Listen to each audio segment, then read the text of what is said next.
Sophie Hannah here, and I'm taking over the Feelunique YouTube channel. I'm getting married soon, so I thought it'd be a really fun idea to show you guys different ways you can style up your hair on your wedding morning and just do it yourself. I'm using a variety of products from Feelunique's website, which are these. We've got the Got To Be Insta Shine hairspray, Paul Mitchell clips, Hershey's hair clips, invisible hair bands and invisible hair rings.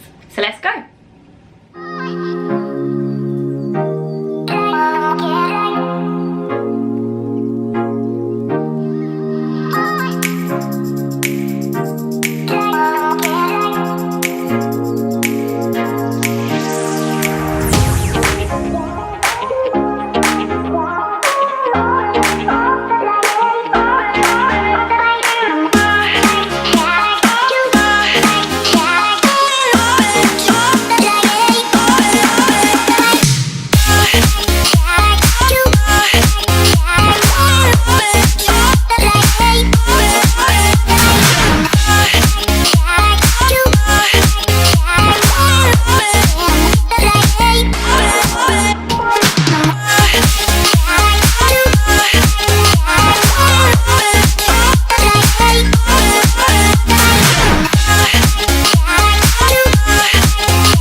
And that is it. What did you guys think? I have popped all links below to the Feelunique products that I use within this tutorial. There are so many more beauty products and hair products on Feelunique though, so do check out their website. Please do leave any comments if you want any extra hair tips or any advice or anything. I'll do my best to get back to you. Thanks so much for watching this video. Peace out.